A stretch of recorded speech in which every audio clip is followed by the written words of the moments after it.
Saudara-saudara yang kami kasihi dimanapun Anda berada, Anda kembali bersama kami dalam acara Telaga Tegur Sapa Gembala Keluarga. Acara ini diselenggarakan oleh Lembaga Bina Keluarga Kristen LBKK bekerjasama dengan radio kesayangan Anda ini. Saya Mega akan berbincang-bincang dengan Bapak Penginjil Sindunata Kurniawan MK. Beliau adalah seorang pakar dalam bidang konseling. Kali ini kami akan membahas tentang gangguan kepribadian, secara spesifik adalah schizoid. Kami percaya acara ini pasti bermanfaat bagi kita sekalian dan kami mengucapkan selamat mengikuti. Baik Pak Sindu, kita berjumpa kembali ya Pak. Di dalam kesempatan kali ini kita akan membahas mengenai yang namanya gangguan kepribadian schizoid. Nah, sebelum masuk ke topik schizoid ini sendiri Pak, apakah bisa dijelaskan terlebih dahulu gangguan kepribadian itu sebetulnya apa ya? Gangguan kepribadian itu, Bu Mega, artinya satu kondisi pola kepribadian yang membuat seseorang kurang bisa optimal menjalani kehidupannya sebagai manusia.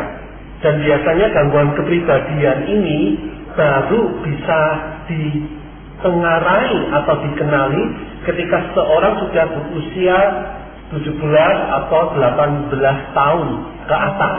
Oh, begitu ya Pak ya? Ya. Jadi gangguan kepribadian ini hanya dapat muncul atau kita dapat mengenalinya ketika seseorang sudah menginjak usia dewasa.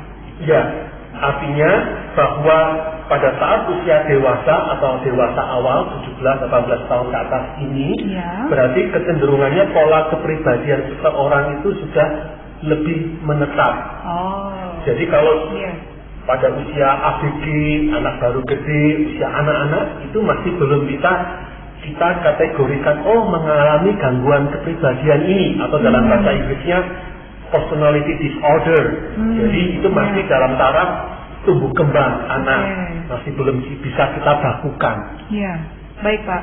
Nah, untuk pertemuan kita hari ini Pak, kita akan lebih berfokus kepada yang namanya gangguan kepribadian schizoid. Bagaimana Pak? Apakah bisa dijelaskan seperti apa gangguan kepribadian schizoid ini?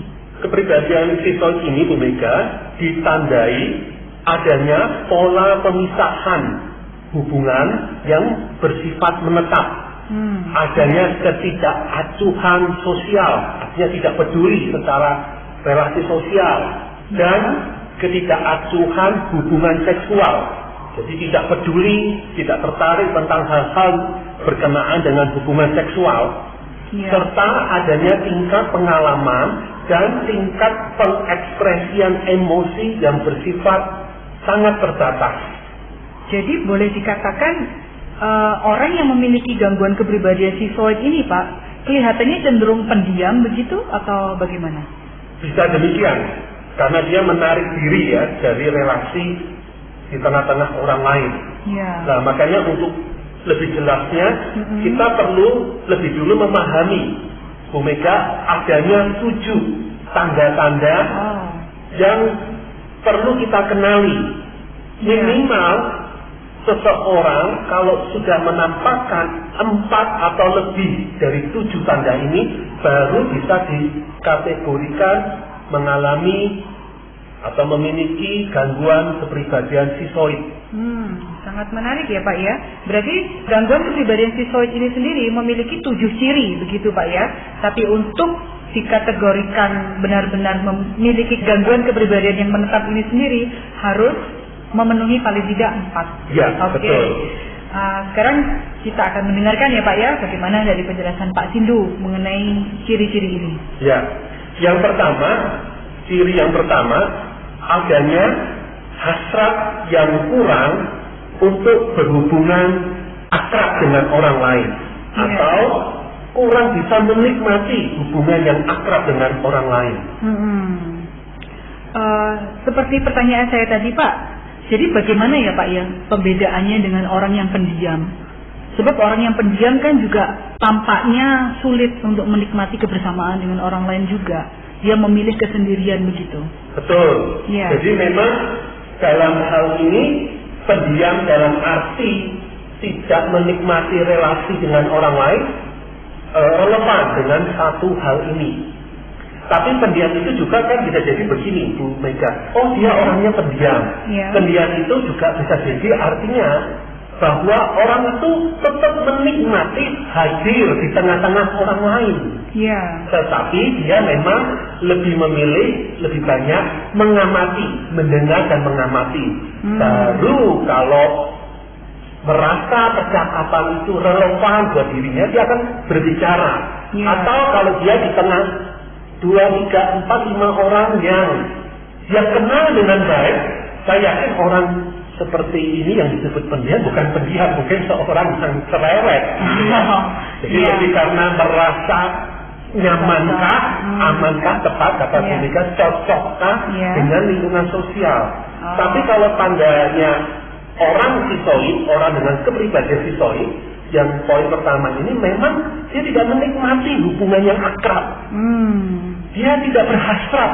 Jadi hubungan akrab dengan 2, 3 orang pun tidak. Sementara yang orang-orang yang kita kategorikan pendiam bisa jadi dia tetap punya hasrat, bisa menikmati hubungan yang akrab dengan 2, 3 orang. Sementara kalau orang sisoid, tanda yang pertama kemungkinannya yang dimiliki adalah dia memang tidak menikmati, tidak punya hasrat sama sekali, nyaris dikatakan demikian.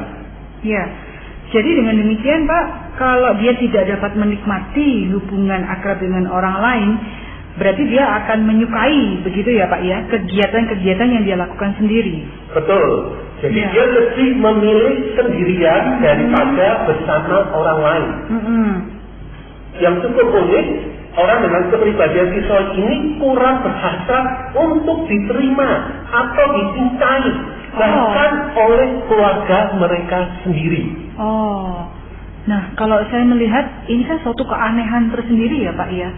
Ya benar, makanya ini kan masuk salah satu kategori gangguan kepribadian. Artinya ada sesuatu yang tidak lazim. Seperti yang tadi Pak Sindu sudah katakan, hal ini kita baru bisa menilai gangguan kepribadian ini ketika usianya sudah 18 tahun. Nah, kalau untuk anak remaja berarti kita tetap masih belum bisa, begitu ya Pak ya?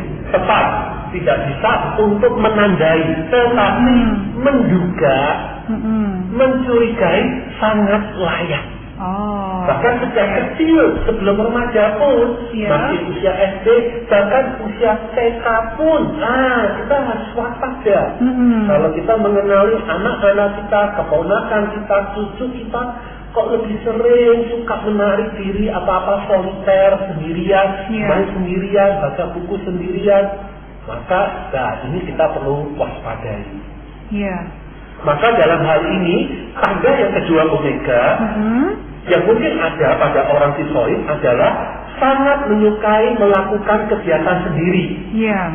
Jadi aktivitasnya apa-apa, bahkan ketika dia dewasa bekerja, lebih suka bekerja, bermain, berada di ruangan sendirian. Jadi dengan perkataan lain dia akan kesulitan begitu Pak ya untuk bekerja secara teamwork, berkumpul bersama rekan-rekan bisnis atau rekan-rekan sekantor, begitu ya Pak? Nah inilah maka juga disebut gangguan kepribadian. Dalam hal tertentu dia tetap bisa bekerja, tetapi tidak bisa optimal. Jadi ini mempunyai situasi masalah sendiri. Dia tidak bisa bertahan bekerja lebih dari beberapa bulan. Sementara untuk beberapa orang sisoid dia akan tetap bekerja, tapi kembali bekerja yang dia bisa soliter sendirian dari pagi sampai sore sampai malam mungkin, dan termasuk setelah bekerja dia akan tetap sendirian. Mungkin misalnya seorang pemrogram komputer, pembuat piranti lunak atau software, itu kan jadi kan bekerja sendirian kan. Dia optimal sekali, tapi intinya dia nggak mau interaksi dengan orang lain. Misalnya seperti itu.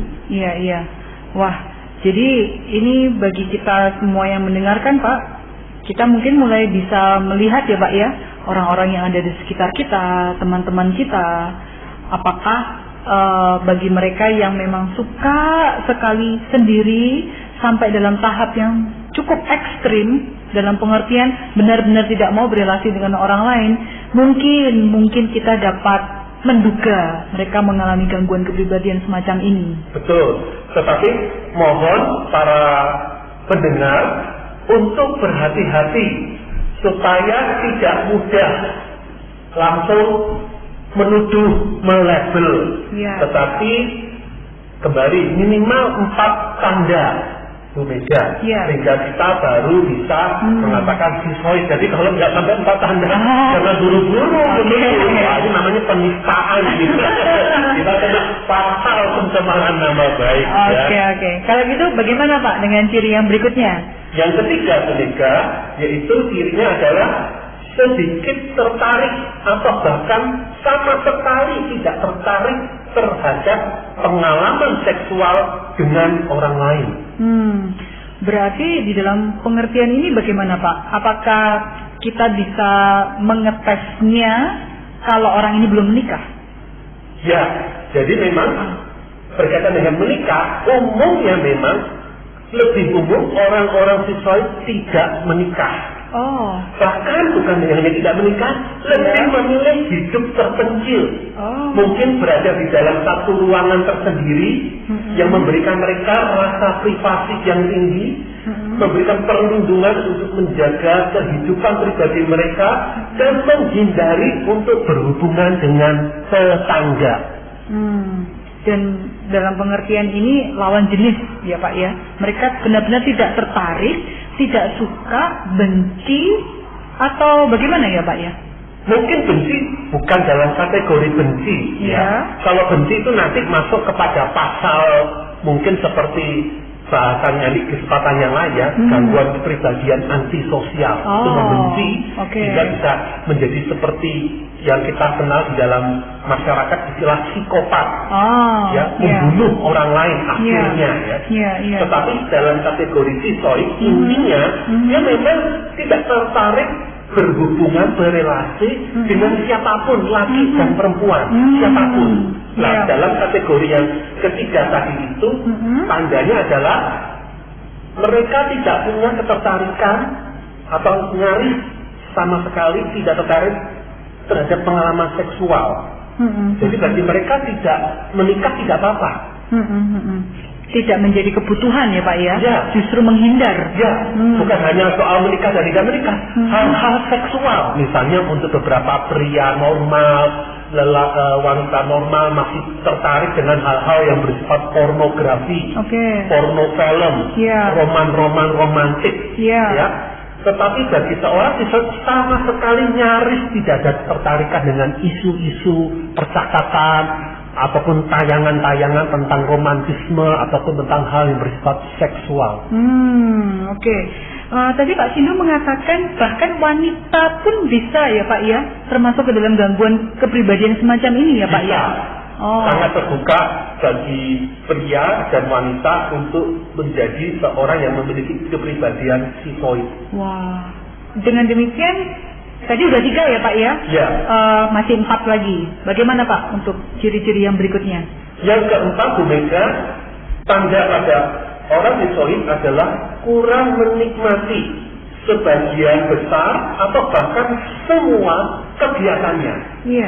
Termasuk pekerjaannya gitu Pak. Kan tadi kalau misalnya dia memiliki suatu pekerjaan yang bisa dia kerjakan sendirian saja, dia masih oke. Apakah hal ini berarti dia juga tidak menikmati pekerjaan itu? Bisa jadi. Jadi pekerjaan lebih mungkin dilakukan sebatas sebagai upaya untuk punya uang, aku bisa hidup. Atau mungkin beberapa orang sisoid nyaris melakukan sesuatu itu pokoknya asal beraktivitas, tapi dia tidak menikmati. Karena memang ini aspek perasaan, aspek emosi itu seperti terkunci, Bu Mega. Senang, menikmati itu kan bicara nilai rasa. Aspek emosi, perasaan, gelora rasa, suasana hati. Nah, dalam hal ini seperti terkunci. Situasinya situasi yang datar, situasi yang suram, murung. Mereka katakan seperti itu, sehingga tidak ada perasaan. Aku punya hobi yang aku sukai. Dia lakukan hanya seperti saya bayangkan ya, mungkin seperti bahasa lebaynya ya, zombie, mayat hidup, ya gerak fisik, gerak psikomotorik. Tapi sebenarnya tidak ada gelora dalam batin atau nilai rasanya. Jadi bagi seorang sisoid jarang sekali bersenang-senang dalam beberapa kegiatan, jika pun ada aneka kegiatan. Jadi mereka memang sangat minimal kemampuannya dalam menyesuaikan diri. Makanya orang-orang dengan kepribadian sisoid ini hampir boleh katakan mustahil untuk mencari pertolongan. Wah, saya mau konseling, saya mau jalani psikoterapi, saya mau konsultasi dengan Pak Pendeta, dengan konselor. Tidak ada hasrat itu karena mereka memang tidak membutuhkan hal-hal itu.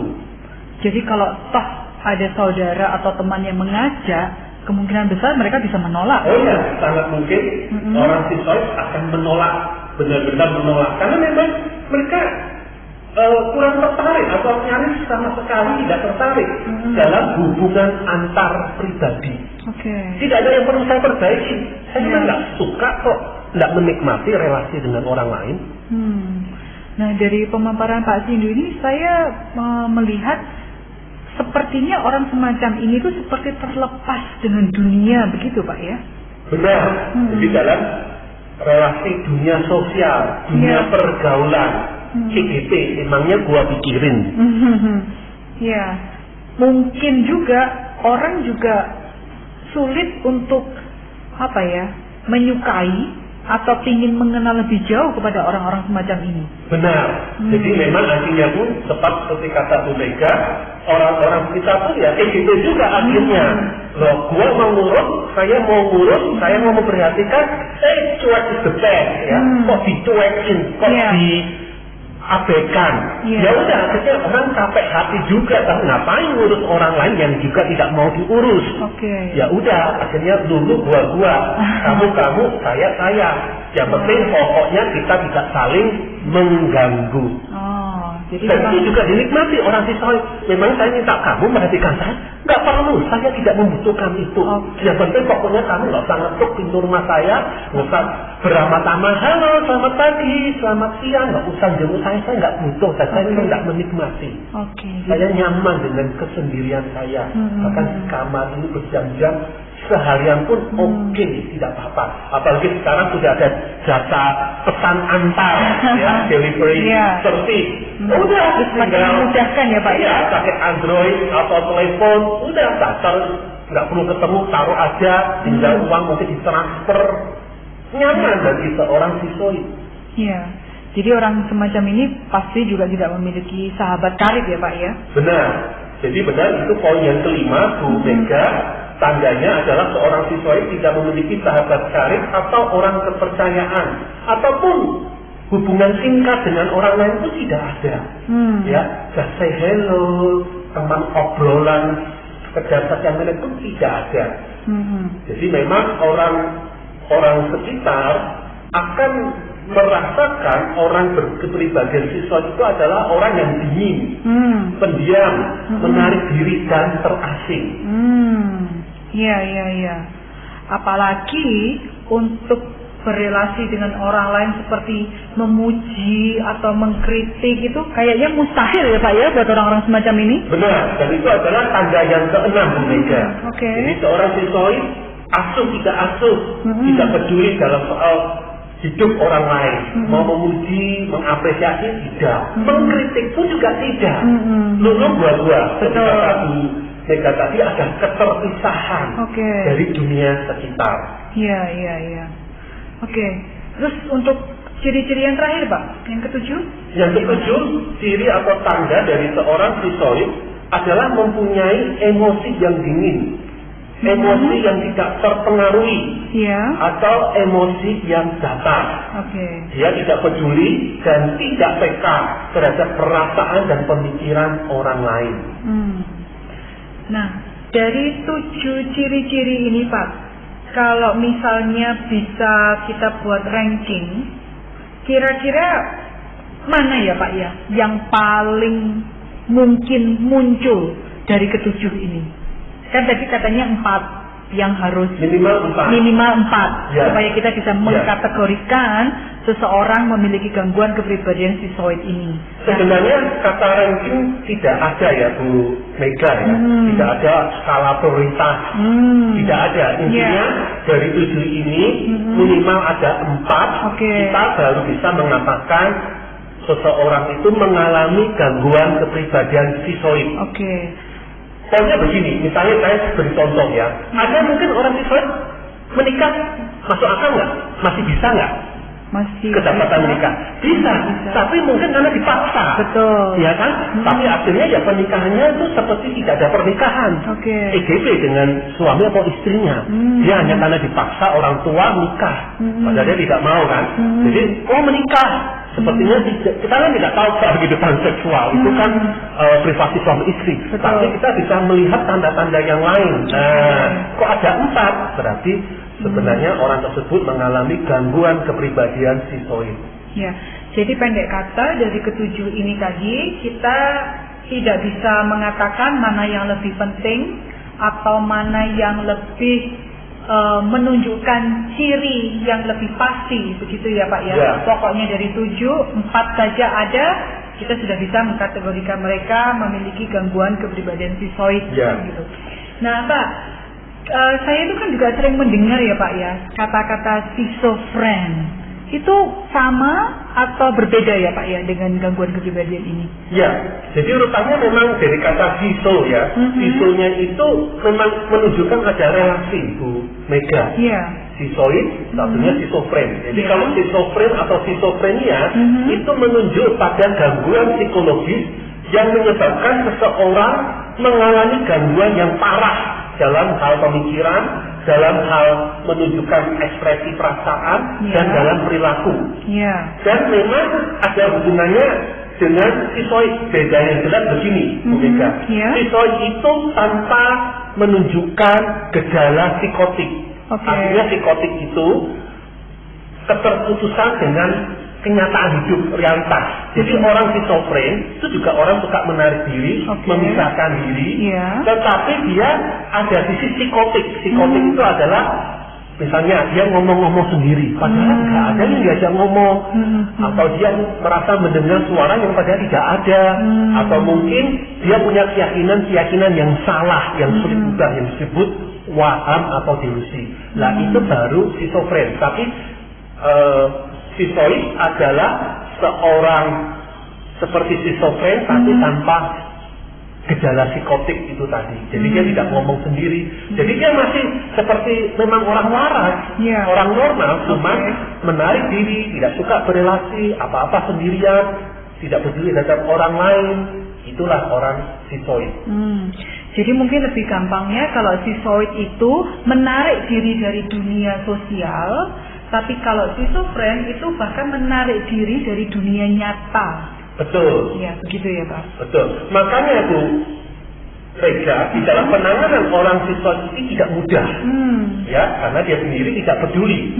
Jadi memang dalam hal ini kita kalau mendapati memang anggota keluarga kita sudah umur 18 tahun ke atas sudah menunjukkan gejala schizoid, tanda-tanda schizoid, ya kita perlu belajar menerima. Ya, menerima apa adanya, kita boleh coba upayakan. Upayakan adalah untuk menolong dia belajar berkomunikasi, berhubungan dengan orang lain.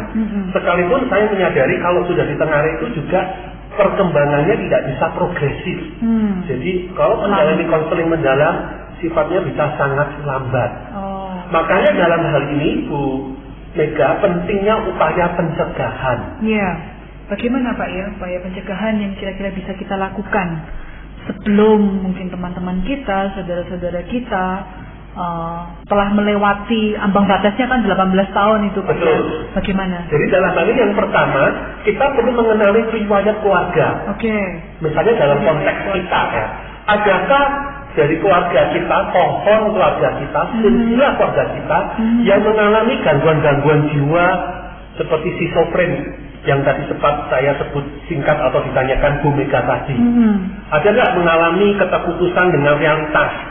Ada nggak mengalami model-model gangguan depresif dan sebagainya, gangguan jiwa apapun? Jadi ini keturunan ya Pak ya? ada sumbangsih tapi bukan penentu. Oke. Artinya kalau ada keluarga yang demikian berarti keturunan entah kedua, ketiga, keempat punya potensi.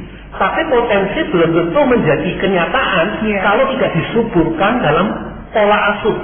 Maka kalau itu pun ada, tidak perlu berkecil hati. Asal anak-anak kita, cucu-cucu kita selama 12 tahun pertama hidupnya diberi rangsangan sosial, emosi. Artinya diajak ngobrol, diperhatikan dengan penuh kasih sayang, ada relasi sosial dari orang tua ke anak, baik ayah ibu terhadap anaknya. Itu dengan sendirinya menolong anak bayi, anak balita, anak kecil keluar dari keterkungkungan hidup dalam isolasi, keterpisahan relasi dengan orang lain. Tapi diasah hidup emosi, hidup relasi sosialnya. Dengan kata lain, itu berkebalikan kan dengan kepribadian siswa itu sederhananya, Bu Mega. Iya Pak. Jadi dengan demikian Pak, tadi kan sudah dikatakan penyebabnya mungkin keturunan bisa, pola asuh begitu ya Pak ya, bisa juga. Apakah ada kemungkinan yang lain ya Pak ya? Ya, saya pikir cukup 2 hal itu aja. Oke Pak Sinduh. Adakah ayat firman Tuhan yang bisa dibacakan ya Pak ya, yang bisa mendukung pembicaraan kita pada kesempatan ini? Saya bacakan Bu Mega dari Amsal 18 ayat 1a. Orang yang menyendiri mencari keinginannya.